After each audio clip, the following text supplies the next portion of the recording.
Hi everybody, today I'm going to break down why I think Jordan Berry, who has just been cut by the Vikings, why I think he's the best punter in the NFL. So let's just get to it.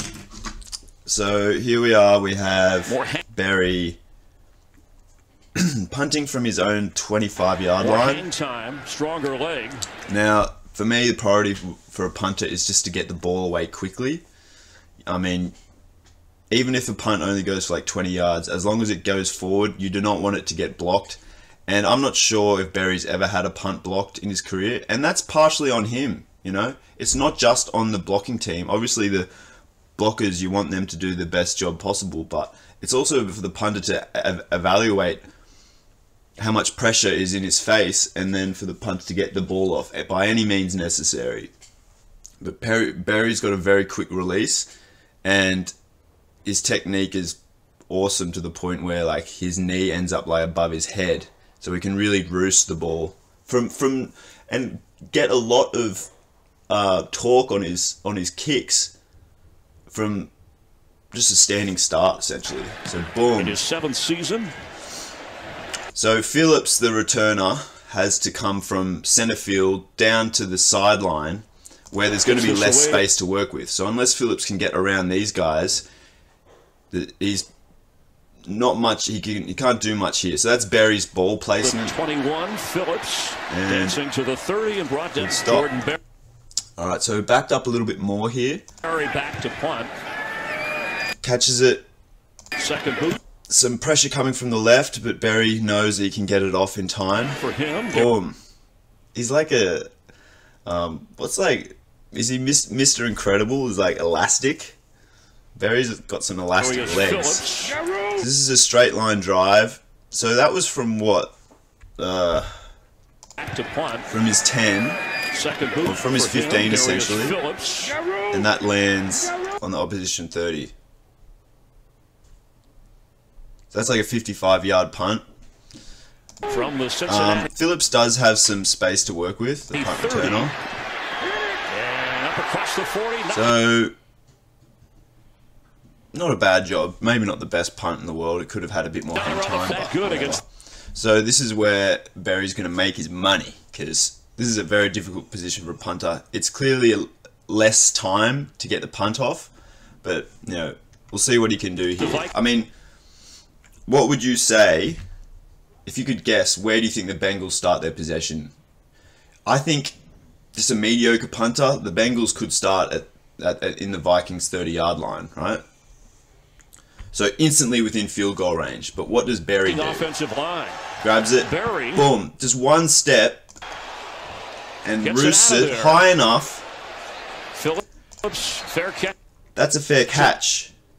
Phillips fair caught a punt from the Vikings' own end zone. So good job for the punt coverage team to disengage from blocks and get upfield for Phillips to force that. But the Bengals starting from the 50-yard line, all it takes is a 3 and out, and the Vikings get the ball back. So this is the significance of a good punter, is that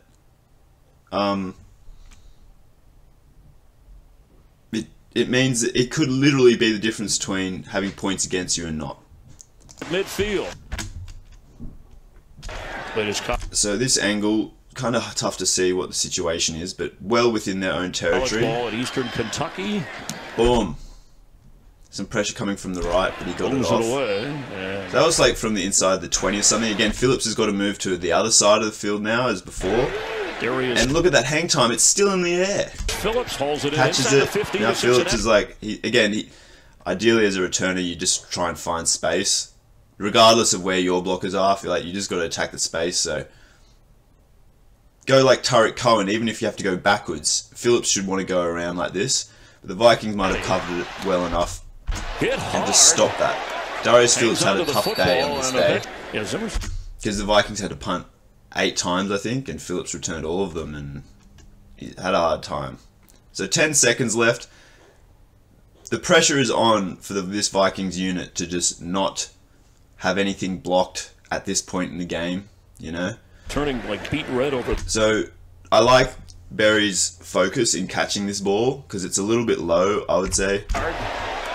Hangs on to the football and eventually, yeah, Zimmer's turning like beat. A bit low. You know, you probably want it a bit higher, waist height. Right Berry catches, adjusts the ball in his hands quickly, gets it away. And so this punt is again forcing Phillips into a tight little corner because you don't want to give up a touchdown return either.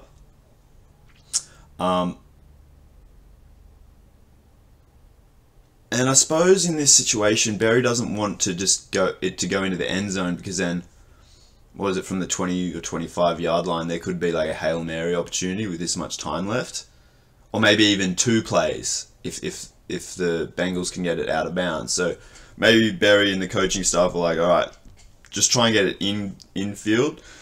And maybe the arc on Berry's punt was enough where it wouldn't go in the end zone. But either way, Berry's put it in a tough spot for Phillips. So let's see what he can do. Not much. Right. Alright, so now bit more room for Berry to work with as far as not being backed up on his own after a drive. End zone. Catch. It started out release. Well for Minnesota. It stalls. Hang time. Again, Phillips is trapped in this corner here. Of the Bengals. And thrown backwards. Tough day. Alright, so this is a different game against the Ravens. I wonder what the Vikings were doing. Was it like, because Berry's a great player, but I think he was on a veteran contract as opposed to Ryan Wright. I think I'm getting that name right. What's anyway, the new Vikings punter might be on a cheaper salary or something. Because Berry played every game last season and I think, you know, did well. So yeah, interesting decision there. So the broadcast pauses here. But this helps us because no matter what happens, Berry's going to get this away, right? You would think. Boom. Elaster boy here, booting it high. That was what? Inside his own 30. And he gets enough hang time for his coverage team to get forward. And a complete muff. And this was actually... The Ravens got this ball because it was deemed... It didn't touch a Raven apparently. But Berry's obviously... He's got the hang time, right? Boom. Inside his own 25. He's got the hang time to really mess with the returner. Because he doesn't know what to do here. And just fortunately, I mean, this is kind of comedic. Fortunately, the both Ravens don't touch the ball. So, the Ravens are giving this ball. But yeah, just a good punt there by Berry just to get it up in the air and mess with the returner. Alright, so this is what is important. Berry does his usual step forward, but he's aware of the pressure coming, right? So, grabs the ball, does his usual step, but it's probably at this point where he's like, oh shit, the pressure's coming pretty hot. And he actually he doesn't do his usual extended kick, he just chips at it almost just to get it away, right? See how his foot's not up in the air like this? He knows he just has to get it away as a high priority because that pressure is really in his face. And that also protects his body. Like, he doesn't want to extend his leg up so much that, you know, if some Ravens player comes through and takes out his leg, that could be a bad leg injury. So part of being a good player, I think, is preserving your body and knowing how to do so. And Berry does so here. So what does he do with that tough pressure? Okay, so the pressure might have affected the kick because it does bounce. It bounced right before the end zone and into the end zone. We'll just evaluate whether his coverage man might have been able to get to the ball.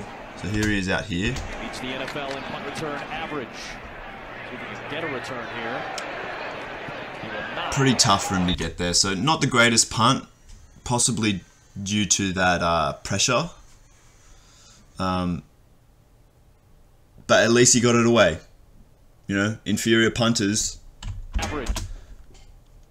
The Ravens could have the ball at the Vikings 30-yard line, or it could be a touchdown, you know.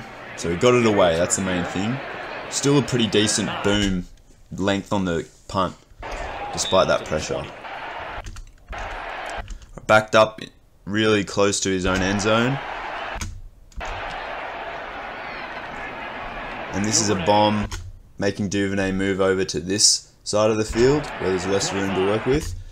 And is cut off. Alright, so this is overtime.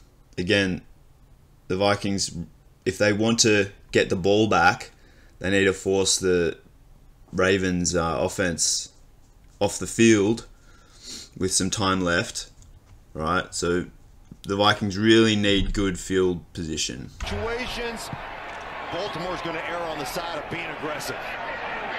And this kick is a bit of a weird one, but at the end of the day, it bounces out at the Baltimore 20-yard line. So, you know, the Ravens offense has some work to do to get upfield. So yeah, that's just a little breakdown of how I evaluate punters. Anyway, it's just priority is get the ball off, but then if you can cause some havoc for the returners, that's even better. So let's see, if Barry's 30 years old. He did have a strong season for the Vikings last season. You know, I mean, just if you can just see that his punts led to some muffs, I mean, that's gravy on top as well. So yeah, let's see if he gets picked up by anyone. Alright, thanks for watching, guys. Peace and love, homies.